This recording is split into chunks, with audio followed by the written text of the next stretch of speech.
Assalamualaikum everyone, and welcome to MSA in Ifanka's webinar.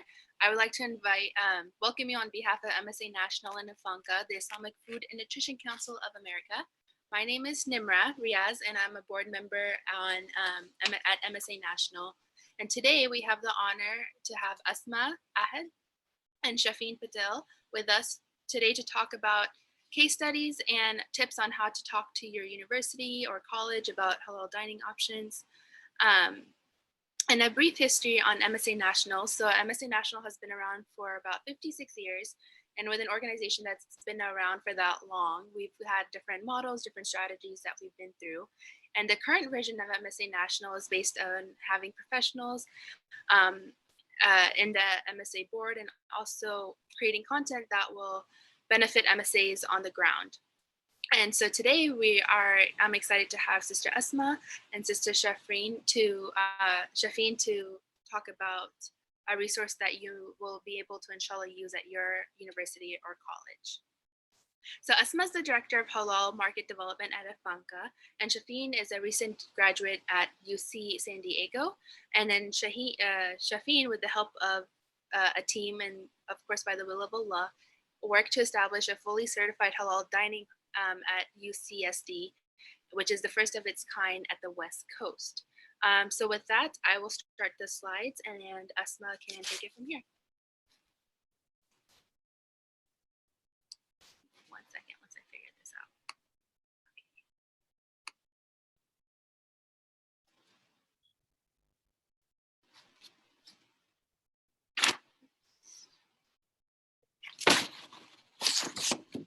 So can we go to the beginning? Yes, my apologies. Okay, that's all yours. Okay. So Assalamualaikum. My name is Asma from Ifanka. Thank you so much for MSA National for hosting us for this really important topic of campus dining services with regards to halal on campus. What I'm going to do today is briefly walk you through what the need for campus dining is and what some of our research has taught us about the need for campus dining, as well as when we did a quantitative study where we did an analysis to figure out what is it that is going to make campus dining facilities move the needle towards providing halal dining. We've put together some of that data so we could share that with you guys as well as we move forward, as you guys move forward to make the case to your universities. So we could probably go to the third slide at this point in time, which is food insecurity. So this is the agenda. We're going to be walking through the need for halal food on campus, and then Shafeen's going to walk you through how she led the student initiative at UC San Diego, and then we're going to close out with how to implement a program on campus. So the need for halal on campus really comes back to the concept of food insecurity, and the U.S. Department of Agriculture defines food insecurity as a lack of consistent access to enough food for active, healthy life. And so what we found in our study when we started speaking to college students who are approaching us, asking us how to implement campus dining, halal campus dining, what we found, we can move to the next slide. We found that they fit the definition of food insecurity. What we found is that the lack of availability of halal foods on campus led to deficiency in the macronutrients, especially in protein. So when you don't have enough meat or other alternative proteins on campus, then it led to deficiency of a key nutrient that you need to function on a daily basis. And physical symptoms included like weakness, dizziness, and hair loss, and it also had a tangible, measurable impact in students' inability to focus and perform in school.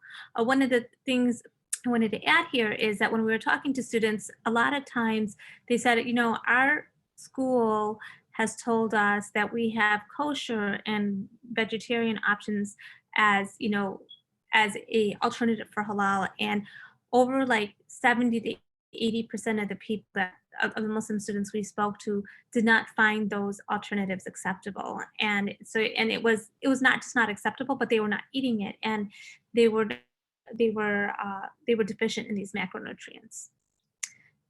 So we went ahead like 3 years ago. I think in 2016 we did a study, and then some of the key pieces of information from the study are on the next slide. And what you can see in this slide is that um, and this is information that we share with campus dining facilities when they approach us and they ask, well, why should we do halal? So we share with them that, students who consume halal, a majority of them do not find kosher or vegan options as a viable alternatives, and they are experiencing food insecurity.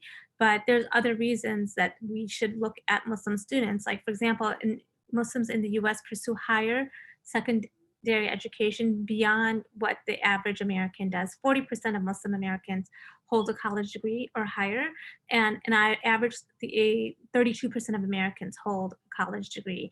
And over 80% of the students that we interviewed said that religion is a very important part of their daily life, and um, and they found halal to be one of the unifying factors among all of the students, saying that if we had halal options, we'd feel more comfortable, more accepted.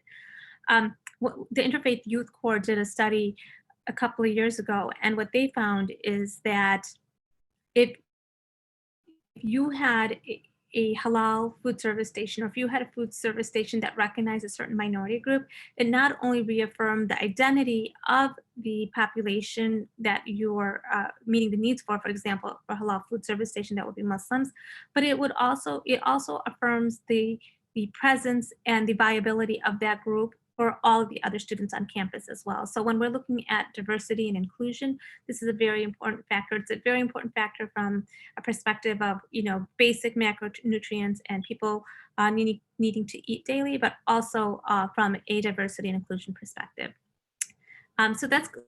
So those are some of the facts that we share with campus dining facilities when they come and they ask us questions about why should we eat halal. We already have kosher and vegan. So these are some of the facts that we put out there, and it's really helped make the case for a lot of universities that we work with. Can we move? So, like I said a little earlier, 96% of the people that we interviewed said that halal was a key factor in making their food choices. And one of the key factors for campus dining is that after the first year, a lot of students stop getting the dining plan on campuses. And what we found is 91% of Muslim students that were interviewed said that if there was a halal dining option on campus, they would continue using the dining facility, and that is huge for universities and food service providers at the universities. So, and the reason is because a lot of universities are located in spaces where there's not a lot of halal options, and it's really a matter of daily survival. So that's kind of sums up my part of why halal. The last point I wanted to make here was that a lot of times campus dining facilities ask us, what do people want to eat? And they say they want to eat everything. They have a global palate. It's no longer like if you're eating halal, you want to eat South Asian food or you want to eat Mediterranean food. It's really all fair. So whether it's American, European, Asian, Middle Eastern, all of those are viable. And and halal consumers really are looking for the meat and the poultry to be slaughtered in a halal manner, to have it clearly documented that it was processed correctly, and there should be no cross contamination, and really having the food service facility own the fact that they look at all the ingredients and the processes in developing a complete halal program. So that's kind of like this is kind of a cheat sheet. So when you guys go and speak to your dining facilities, you have these facts and say, this is what's driving the need, and this is the type of food we're looking for, and these are the four key factors in what halal consumers are looking for when they're looking for halal meals. And I think that wraps up my end of the conversation. I'd love for Shafin to talk about University of California, San Diego dining and their experience there. Thank you, Asma. Assalamu alaikum, everyone.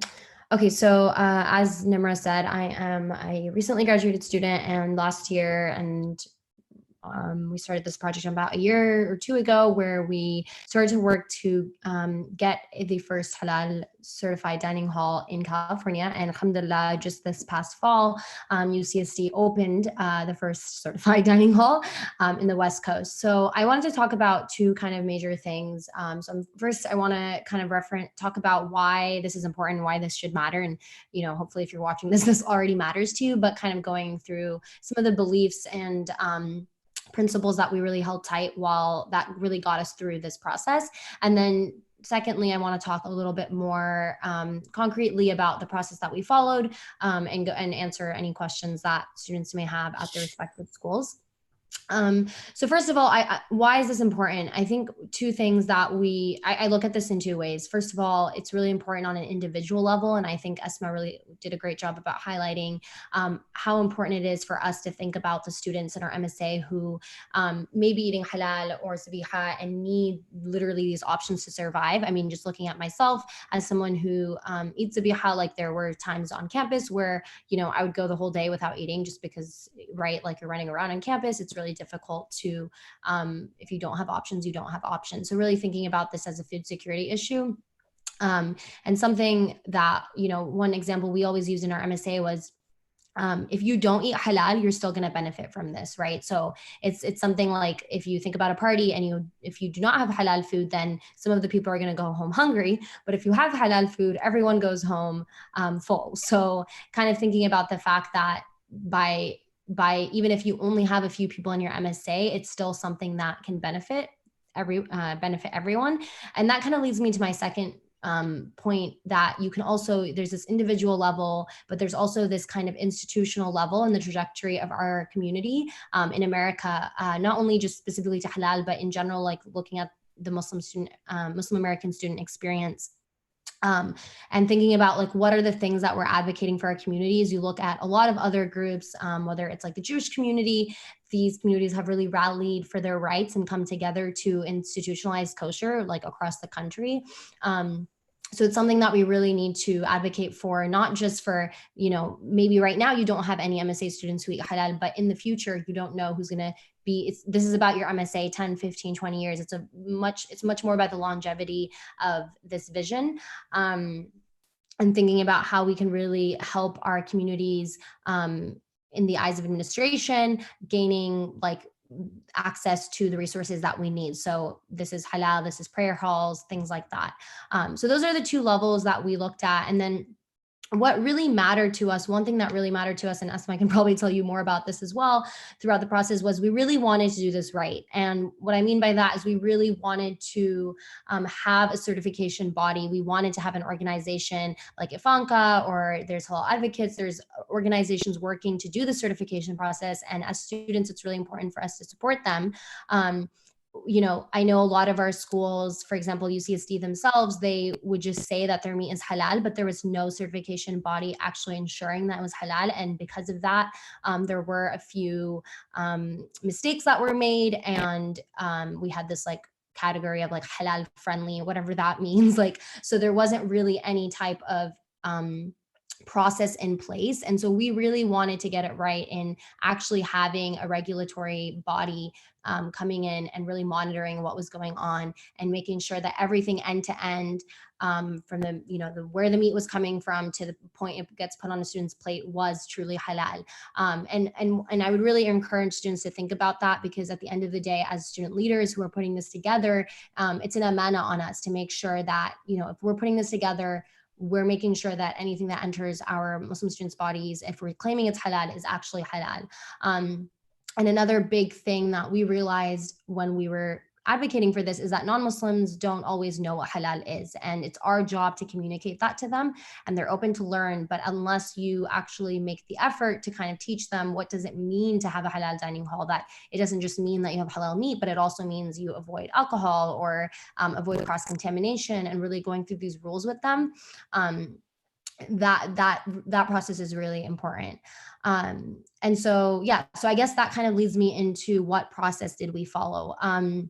One thing I kind of want to highlight here is that every university is so different, and everyone has different stakeholders and different people who have power, like, and agency to be able to get this done at your university. So I think everyone has to kind of work to find the unique path that will work for them. So this is just what worked for our MSA. And alhamdulillah, we already had like a pretty like supportive, the dining services that we were working with were really supportive of this. So I feel like had it a lot easier than a lot of other schools do.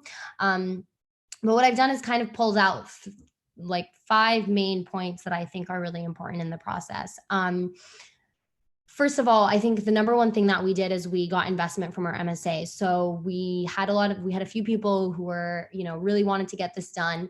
And, I worked to bring these people together. And then we kind of highlighted and made a vow to the principles that I mentioned in the beginning, like making sure that we're all on the same page and really creating like excitement and investment around this project. Because at the end of the day, this could be something that may take a few years. And it's really important to kind of make sure it doesn't die down. So really bringing together a good team will go a much longer way than I think any of the other steps. And then, of course, making dua, purifying intentions, all of that is really important, and don't want to underestimate that. So the second thing I would really recommend is to identify the stakeholders and the partners at your university. We were really fortunate in having a good relationship with someone in our university. She was not directly related to the dining hall organization, but she definitely had like connection to them, and she really was our way in. And because we had a good relationship with her, we kind of identified her as someone who we could work with. And so initially, we met with her, we explained to her what we wanted to do, and we reached out to her to help us to connect with the right people. And she really kind of played that pivotal kind of moment of getting us in the right rooms and in the right meetings. So I would really kind of sit down as an MSA and think about, whether it's a professor, whether it's, depends whether it's like a student center or whoever it is, identify those stakeholders and work with them, and get as many people in your university on board as you can around this project, and really rally that support both internally and externally in the school.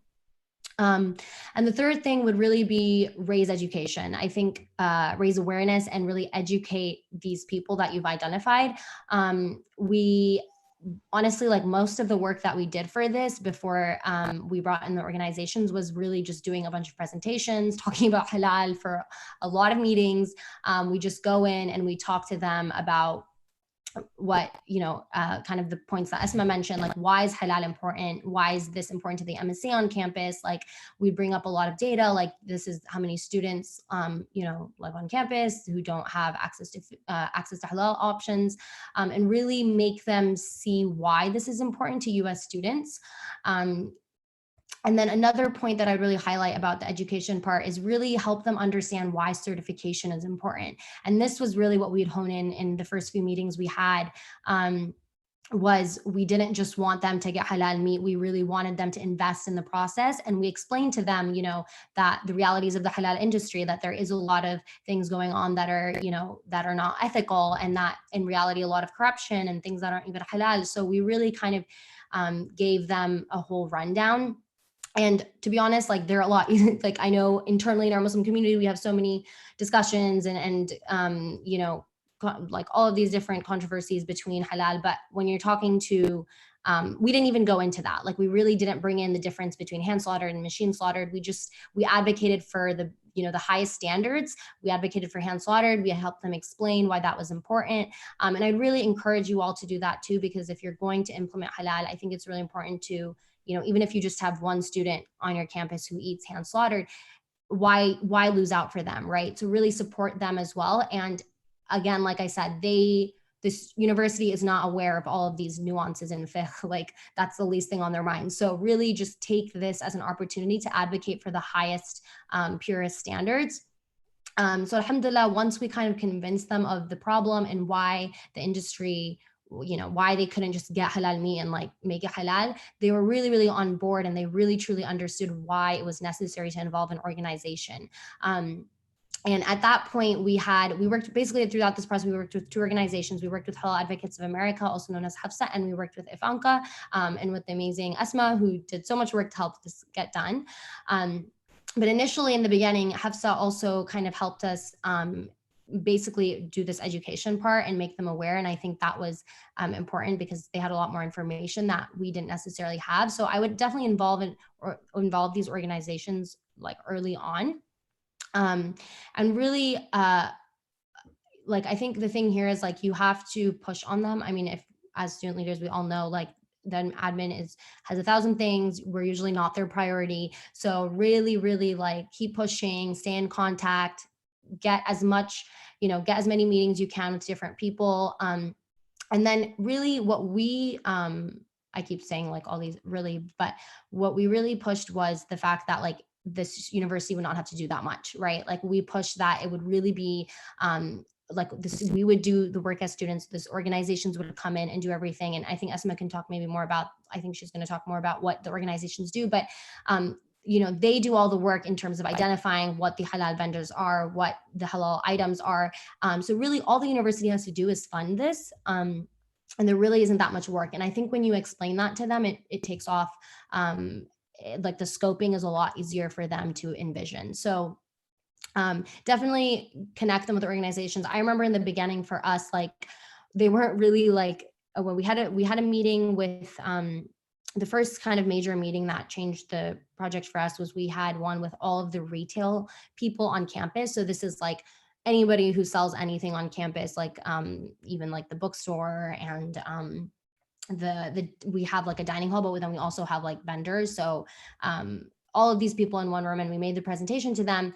And when we met the head of the dining hall specifically, we just kind of like we just advocated for ourselves. Like he wasn't necessarily like it wasn't right away, yes, but we just kind of were like, yeah, we'll connect you over email. And then with the Hafsa people, and then we ended up doing that, and we just kind of pushed like it in, right? And then once you get that ball moving, then it naturally goes into play. And so alhamdulillah for us, once we did this groundwork of the education, the university was really, really supportive of it, and they kind of took like agency to get it done. We had an awesome like head of the dining hall who I think he ended up meeting Esma at a conference, and from there it really it was a really streamlined, and we basically had a halal dining hall in almost like less than a year since the initial meeting that we had with Leo. So it was crazy turnaround time. A lot of it was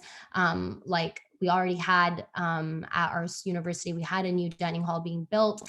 So the right things were kind of in play. One thing that, so that was the fourth thing. So I have invest from your MSA, identify the stakeholders, raise education, keep up with them, connect them with the organizations. And the fifth thing I would say is stay in the loop. So even once Ifanka came into the picture, we as the students really, really rallied for what is it that we specifically wanted. So stay in the loop with the university side and with the organization, and make sure that your like what you envision for the dining hall is really manifested. And Asma was great about kind of hearing us out and hearing the standards that we wanted to have. So like I had mentioned, like hand slaughtered was really important to us, cross-contamination, all of these things. And we really worked with them to make sure that was apparent in the final product. And another reason why I think it's really important to create a good relationship is this is, like I said, a long-term project. Even after Halal Dining Hall is done, you want to create a good relationship with the Halal Dining Hall, with the organization, with the university. So it's really important to kind of stay in the loop and create like how will accountability be maintained by the university for years to come, not just, for 1 year after and then things go back to normal. So really keeping in mind like a long-term, whether it's an MOU or some type of like, constitution, whatever it is, kind of documenting what is the goal, what are the goals, and what will the standards be upheld by the school for, inshallah, decades and generations to come. So that is like a really quick rundown. I don't know if that was helpful, but that's kind of what we did. And if anyone has specific questions, you're more than welcome to connect with me. I can leave my email. And inshallah, Allah subhanahu wa ta'ala, really, if there's one thing takeaway that I have from this is that like the few members, we had a small team, but subhanAllah, like it came together so wonderfully. And I think a lot of that was just like the fact that Allah subhanahu wa ta'ala helped us, and the right people brought the right people and the right moments together. And so inshallah that will all happen for you guys as well. To add a couple of things to what Shafin said, I love your passion and the purity of the intention that went into doing this program, and the way it was executed is so beautiful. And there's really three partners when we execute a halal dining facility. The first partner is, of course, the MSA, and there is no college or university food service program that I have started off that started from the dining facility on its own. It's always the MSA leaders, or somebody passionate in the MSA that initiates the program and recognizes that it's an important program, and it happens. Students have the power to make it happen. So that is the first. That's the first partner that's really important in this program, putting in a successful program together. Second is your campus dining facility, really getting them on board and explaining to them this is why this is important. I think between the information that Shafin supplied and some of the data that I supplied, they should have enough information. But if there's more information that's needed, I think between Shafin and I, we can definitely help you round out a great story. And then the third partner, of course, is the certifying body. And what we did is we really built credibility into the program. Ifanka is an organization that's existed for almost 50 years now, and we're not-for-profit organization, and our whole goal is to promote and educate halal. There are campus dining facilities that have started up halal programs that have not paid us a dime, because we are just there to help facilitate halal and promote and enable people to have halal food wherever they are. So we started off just when I first met the people from UC San Diego, or even the other universities that I've worked with, we started off our relationship by really the intention of really facilitating the availability of halal food for everybody who's interested. And one of the things that we found, for example, I don't have this data for UC San Diego, but when I worked with University of Chicago, one of the things that we found is that they were hesitant in the beginning because halal protein is more expensive than regular protein, right? Getting halal meat is more expensive. And they were worried about how are we going to, is it going to be viable? How is it going to be cost effective? So on and so forth. And alhamdulillah, now a couple of years ago, they gave me some stats, and they said that the halal dining facilities on their campus are the second busiest dining food service stations on campus, second only to comfort food like hamburgers and hot dogs. So it's not that halal is there. Shafin touched on it. The halal is there maybe for maybe the population's 5% or 10% on campus, but what we're finding is that halal dining has an appeal beyond just the halal consumer. It tastes good. They like the cuisine. There's a regulatory oversight in there that people love. There's all sorts of reasons why people are choosing halal dining, and that's a real opportunity. So if anybody ever comes back and says, we don't know if this is going to be viable, say there's been a lot of food service operators that are successful in doing this, and there's data out there. Second is, we worked really closely from top to bottom with the MSA as well as a food service provider to look at every ingredient and the supply chain it comes from, and really made sure that there was no question. Like even if there was a question about an ingredient that we thought may or may not be acceptable, we took it out. And once we explained to them why, that we can't have any doubt in the work that we're doing, because as I said earlier, we're an organization that has existed for over 50 years, and our credibility is not only with this one dining facility, but our clients include other dining facilities, as well as companies like Abbott Nutrition, Coca-Cola, PepsiCo. They all count on our knowledge and our ability to execute a flawless halal program to assure the consumers that they're serving, that the product they're receiving is halal. And that's the same effort that we put forward in putting together a halal dining facility at any university. And that's that's important for the dining facilities too, because they want to make sure that nothing compromises, that they have an organization that stands behind the credibility of their program. And finally, we work hand in hand with the university to create a training program that trains all the staff on what it is. Even if we've vetted all the ingredients, there could be mishaps, there could be things that happen, that something that's not halal could enter into halal food service space.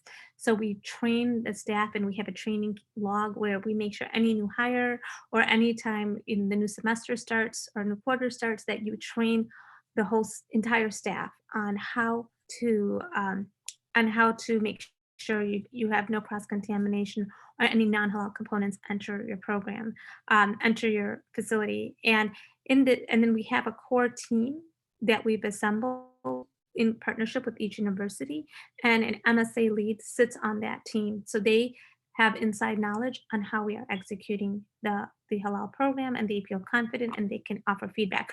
For example, Shafeen said, we want to adhere to the highest standard. We want to make sure there's only hand slaughtered meat. So the MSA lead on the team has knowledge of everything that we're ordering and how the program is being executed. So those are just some key key takeaways that I had from working so closely. I know it's a lot more technical than the student end, but it's really important for students to understand that having a reliable certifying body that stands behind the halal food service stations is important for the credibility of the university, so they can stand behind it, and also for the students to feel confident in what they're getting. I've seen a lot of food service operators even say that, oh, we're offering halal on campus, and a lot of it's just that they have halal meat on campus, and there's plenty of cross contamination that's taking place. There's plenty of other ingredients that are entering the space, and I think Shafeen made a really important point that you have to be top to bottom, you have to be complete, so there's no question in what is being served as halal, and that people could eat it confidently. Yeah, and I would add two things to that is just definitely like on the money point you brought up, that was actually something we also had to kind of tackle too, is initially that conversation about halal meat is more expensive, but also I think as MSA can show like, well, it's more expensive but we're willing to pay that money. I think that's really important to highlight too, and that was something we said multiple times, is like, not only are we willing to pay it, but then like more people, like Esma said, like your dining hall isn't just for Muslim students, like in general it's more like halal is in right now, and there are more people who will benefit from this, so that's, I think, just kind of letting them know that people are willing to pay that extra money is really important too. And the second thing that Esma talks about that I wanted to add on to is really just the need for a certification body. Like, I think it's not just if we as students want to really build this trajectory of like institutionalizing the Muslim student experience, this is really where it starts in different things like this, where we really advocate for, again, like if you don't believe in halal, or if you don't think it's important to have a certifying body in your everyday life, it's still really important at this level, because you're talking about a relationship with the university. And that really ricochets in so many different ways to become something a lot more institutional. And what I mean by that is, like, for example, we did this UCSD dining hall, and now all of a sudden a lot of the other UCs are now coming to UCSD and being like, how did you do it? And so now, if we didn't have a certifying body, then how, then you'd have this kind of coming out like, okay, yeah, just go and get halal meat. And so now you have you have all of these places that have halal, but there's no kind of consistent thread kind of uniting and really making sure that it's regulated. And so that's why it's really important to think about how these actions will really impact like the Muslim community as a whole. And if we really want to see this implemented, if we want to see halal implemented at a national level, we have to think about how we can be how we as Muslim consumers can advocate for that at an individual level as well. So yeah, I'm regulation, monitoring. And I love your story about it didn't take, like, you don't have to have like thousands of students saying you need to do this. It like a handful of students who really are able to be articulate and passionate and exhibit the need could move the needle on this conversation. Definitely. And that's really what we had at our school. And I would like remind everyone that like, just because, you know, I don't want to like sugarcoat it, like our school definitely like, even though this round, like we got it done so quickly. I mean, in the past, I know, you know, maybe maybe around 10 years ago. So it was a while ago, but I know there was a group of students at that time who also tried. So it's not necessarily you'll get it right the first time around. So you really have to figure out what works or what doesn't work. But I do think we're at a really special moment right now where schools are a lot more like aware about these things, and they definitely want to help students make it a reality.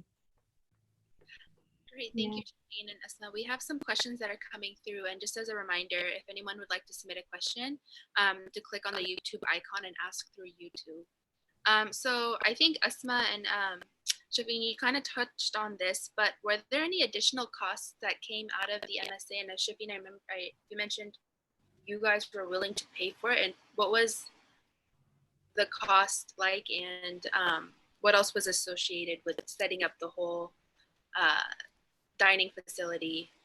Like what burden would it take on the MSA financially? Yeah. So I mean, financially, we as an MSA did not do anything. It was all on the university. Yeah. So the university, and I don't think an MSA should ever be financially contributing to this. Like, I think your universities have the money. They 100% have the money. I promise you to do this. You just need to make them feel like it's important. And like one thing we use is like, hey, you guys have, I mean, we had a fully kosher dining hall. And so for us, it was like, you're doing this for a group of students, you also need to do it for our students. And I'm sure all of our universities have examples like that. So it's really more about they have the money, you just have to convince them to use it. And then the second question was like what really is the MSA carrying? I mean, again, as long as you get like a certification body in the loop, they, like Esma went through everything they do. I mean, they take care of all the logistical things. And even like in the beginning, like I said, in the beginning, we had Hafsa helping us, and they were even doing the education aspect for us. So it wasn't, I mean, we had a lot of, just because a lot of our team was passionate about this, we put together like a lot of the presentations and really advocated for it. But Hafsa was also like doing that on the side. So if you don't like necessarily have that knowledge, I mean, of course, like we can help provide that, but the organization themselves can even do that for you. So really, as an MSA, I think the major part you play is like creating that passion amongst the right people at your university, so that you can get them in contact with the certification body. Great. Esma, did you have anything else to add? I think the cost for the university, the cost from universities come in securing the supply chain for the, all the different ingredients, and making sure that it's not cost prohibitive. And because halal has become so much more common, it's really not as cost prohibitive as people think. In fact, the costs are pretty much coming in line with the regular ingredients for a lot of the different components. The other cost for them is the certification cost, and it's what the certification cost is going to be dependent on the complexity of the program that they're putting together. And it's right in line or well below any other certification they get done, whether it's kosher or it's gluten-free or so on and so forth. So the university dining facility will shoulder that, and it's not like when we worked with them and we showed them like how we break down the charges, like they understood, and it was very reasonable. Okay. All right. Another question that came in is, how do you know if your MSA needs a halal certification? Esma, did you? You take the lead on. Go ahead. You take. I don't know if they mean like if they already have halal options and they want to implement certification. I don't know if they. Yeah, there's not much context, but so let's frame it like that. If they have halal dining options, but how do they know if they need a certification or not? Certification. Yeah. I mean, I would definitely say you need a certification. At the end of the day, like if you don't have anyone regulating, monitoring, setting the standards, creating accountability, then how really can we ensure that it's halal, right? Like, I mean, I think even, I mean, we see this in our own communities where like halal is, halal, we just put a stamp on it and then we assume it's halal. And it's really important for us as a community to move away from that and really think about this in a much more, I keep coming back to this point, but really thinking about it in a much more institutional level, about how we can actually bring together a certifying body, not just at your school, but across the nation, right? Like we still don't have, as a Muslim community, any certifying body that like you can go to, Target or wherever and know that, hey, if it has this halal company stamp, then it's truly halal. Like I think it's really says a lot, the fact that our Muslim community hasn't built that yet. I mean, look at look at the kosher system, right? Like they have something really clearly outlined. So I think it's great that your school has halal, but I think again, pushing the certification to really, and there's many ways you could go about that. I think even just explaining, like I said, sitting down with your school and telling them, hey, we really appreciate that you have halal, but look, there's so many of these nuances in the halal industry. There's so much more to halal that we feel like could be much more properly catered to if you guys get a body, like a certification organization involved. So I think I would always say like that's really important. And I know maybe your I don't have contact. So maybe your MSA went through all the halal process like with them. But again, then who's going to follow up with them in 2, 3, 4 years and making sure that those standards that you ask from them are still being emulated 5 years after. Yeah. So that kind of goes into the second question is what the question is, what is the upkeep that is needed to over the year to keep the certification? And yeah, I think that's a smart question. Yeah. Yeah. So is that enough, Anka? Yeah. So I just wanted to add on to what Shafin said about whether or not you need certification. So as being the certifying body, I would of course say you do need certification, but let me tell, but I think that you need to really understand as an organization, whether it's an MSA or as the food service operator, why it's important. There's a reason why people cannot just bring kosher meat and say this is a kosher sandwich, or there's a reason why you can't say something's gluten-free without certifying. It's because there's a whole supply chain and there's a whole science behind understanding halal, especially the way food is produced now and the way the supply chain works. Very important that you have people who are a third-party authority that could help you police that. And just my experience with University of Chicago, they have a very active and passionate MSA, and they asked for halal, and the dining facility tried to self-police, and there were several instances where the credibility of the halal food options on campus were in jeopardy, and they actually called us an emergency. They consulted with us for free without getting certified, and we provided them like insight. And then when they kind of had a situation where something's really went wrong, and the students were very upset. And so then they came to us like very urgently and said, "Hey, we need to get certified right away. We need you to look at our facility," and we've been certifying them since.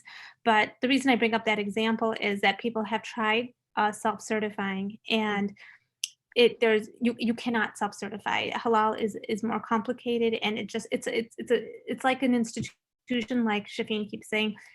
You cannot self-regulate things like kosher or gluten-free or all these other allergens. Why is it permissible, or why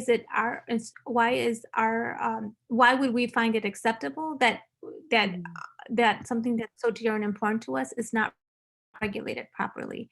Yeah. We should expect regulation. And when you're paying into a food service program at a university, you're paying them to meet all of your dietary needs. So you have the absolute right to expect to have an audience and expect them to hear from you, and expect them, you have an absolute right for them to expect for them to respond to you with respect, that what you need has to be fully to be fully and thoroughly meet your needs, not just giving you a piece of meat that's halal that might have been cross-contaminated across the line. So just understanding that you have that right and that your voice is really important is so critical in how you approach the conversation. So what was the question? I kind of wanted to make that point, and then what was the question that we wanted to add onto that? Something about certifying. Yeah, so it was, what is the upkeep of the certification? Is it something that the So MSA manages, or how has that worked out? no, so basically what we do, yeah, the certifying body works really closely with the university food service programs. And what we do is we have annual. So, for example, I'm going to give a couple of different examples. So, like for example, UC San Diego, we just started them up. So just until we get confidence in their ability to train and execute and regularly follow the protocol that we've laid out, we've asked them. We did an initial certificate. We did an initial audit of them, and then we have 3 additional audits through the year. And then as we become more confident, the minimum audit number of audits we do is 2 years, and that's if everything goes smoothly. We have a very strict, Ivanka has a very strict consumer complaint policy that if there is any consumer complaint coming from any part of the organization or any of the students, then we should know about it immediately because that could impact the compliance.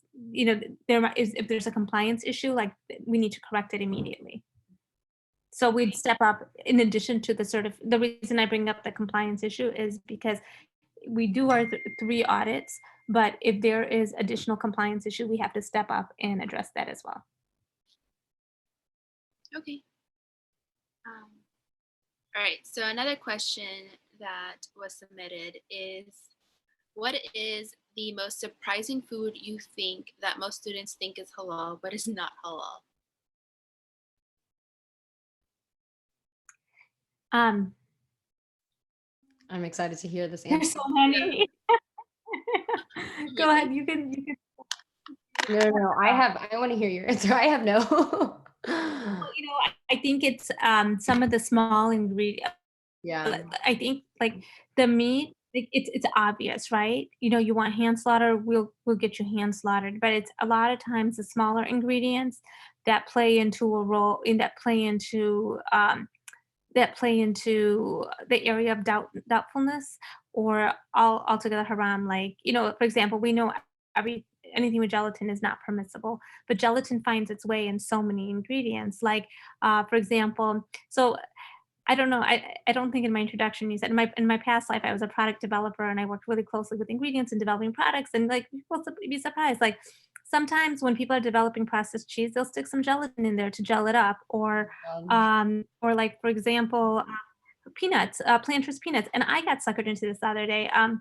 I was eating peanuts and I didn't realize they were a certain brand of Planters that is coated with gelatin to keep the crispness on it. And somebody had to point it out. Somebody at the office pointed it out to me. They're like, "Oh, you're eating those peanuts are coated with gelatin." And I looked at the back packaging. Of course, there was gelatin. And so you'll be surprised and that's our bulk of our work for UCSD. Like we spent the whole summer, like probably night and day, going through all of the ingredients because the bulk of our work wasn't it was identifying the supply chain for the meat because we really want to make sure we had the best quality meat, the hand slaughtered meat, that met the standards, like a fresh meat that met the standards for both the MSA and the dining facility.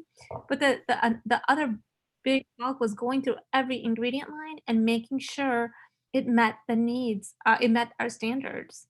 And there's a lot of hidden ingredients. I'm picking gelatin that sneaks up everywhere, but there's a lot of other little ingredients that could come from plant or could come from animal sources. Mhm. And like, we had to track down cheese, track down each ingredient in the cheese.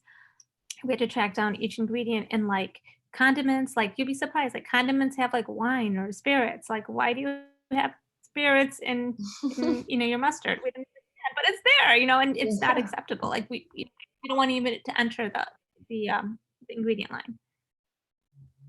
Wow. Who would have known? Thank you for doing all of that, by the way, night and day over the summer. Yeah, and it wasn't just like just to let you know, like, one of the reasons that UCSD really loved working with us is because we were so thorough and it wasn't just like one person, but it was a team of people. Like, so if I reviewed the ingredients, I wasn't the only person. I had a second person take a look at the same ingredients I was approving. So we have a whole team of like 40 people who are dedicated to like working on different aspects of the food industry. So it's like you're talking to me, and I was a first point of contact, and I was the first person who reviewed all the ingredients. But like for the meat is not that simple. Like you know, you get the supply chain of meat, but we have a meat expert on staff that knows the slaughterman at each one of these facilities that is saying that it's halal, and we know we have to verify that that slaughterman understands and has an approved method of slaughter. So it's not just saying, oh, that meat company is saying it's halal, we're saying it's okay. And it's Mhm. not, we're not supplying meat that we're approved as certifying. If it's another organization that's certifying it, we recognize other Muslim certifiers, and but we need to know their method, and we visit their plants, and we make sure we understand that their slaughter methodology is correct. And that's what you're getting with a third party certifier. You're getting our deep industry understanding of who all the players are and how credible they are. There's so many meat. We had trouble getting really good meat suppliers because we don't recognize a lot of these slaughter facilities because we don't trust. They have not allowed us in, or they say they're halal, but they don't have a Muslim slaughterman on staff. And the people that we did approve, we know the slaughtermen. We don't have a personal relationship. They're not related to us. We don't financially benefit, but we know that they're credible, and we know that they're authentic in the way they approach halal slaughter, and that's why we approve them. And that's what we do with all of the ingredients. And that's why when we worked with UCSD, they were so confident in what we were putting forward. And Yeah. anytime they change ingredients, anytime they change a meat provider, they come to us, and we do that. We dig so deep before we say something's okay. Yeah, I just want to add on. I think that goes back to somebody asked that question about why, why do they need to do it? Like as students, there's really no way that we have the bandwidth or the knowledge or the resources to really go this deep into the process. And so that's why, And um, that's why, yeah, like Asma said, we were so confident. The university was super confident, and we as students really could just be rest assured that we didn't have to do much, and yet the product, like, it was being taken care of in the best way. So. All right, we have time for one more question. So besides, and I'm gonna add, oh there's yeah, go ahead. there's no way a university that's sourcing and saying we're self-certifying could have that in-depth knowledge of the halal industry and how to source the ingredients. I just want to add that. And so when people say why certification, it comes out in, it's kind of hard to say to one sentence, but it comes out in the conversation. All right, so we have one last question that someone had asked. So besides UC San Diego, are there any other success stories at any other universities or schools where there is halal food? So like I said, University of Chicago and UC San Diego, and then Wayne State. There's like about two or three, and then there's a lot of people who are working with us that don't get certified through us that I think eventually they'll understand. Like, for example, University of Illinois Champaign, they have worked really closely with us. They have consulted with us, and when people approach us for help, we don't. We're not here to push our service. We're not here to push our certification. We're really here to facilitate halal. So for University of Illinois Champaign, we provided them all the information. So I think there's a lot of conversations that are happening that are mushrooming to the top, but I think that people are trying to that's the first step, is people are trying to self-certify, and then they have to realize that it's not going to work on their own. Yeah, so I guess I have one last question. So if someone at a MSA did want to use Ifanka certification services or move towards having these halal dining services at their college or university, how should they go about contacting you or Ifanka? Probably the best way would be to reach out to us via email. And Nimra, if you could share my email contact at the end, that would be great. And that'll probably be the best way to get the conversation started. They could also give us a ring, and then we can get the conversation started that way as well. And we can share that Ifanka contact information as well as my email address. Okay, perfect. All right, so Jazakallah khair. As we near our 1 hour mark, I wanted to extend a thank you to both Asma and Shafeen for your infinite wisdom on this subject. As well as as well as the audience, have learned some of the tricks of the trade on how to tackle this issue at university and college campuses. And I definitely wish this was something that I had looked into when I was in my college years. But inshallah, MSAs now can benefit from this service that Ifanka is providing, and also learned from UC San Diego and Shafeen and her team on how they initiated this conversation. And we don't want to end the conversation there. So inshallah, tomorrow you'll be getting an email from us, from MSA National.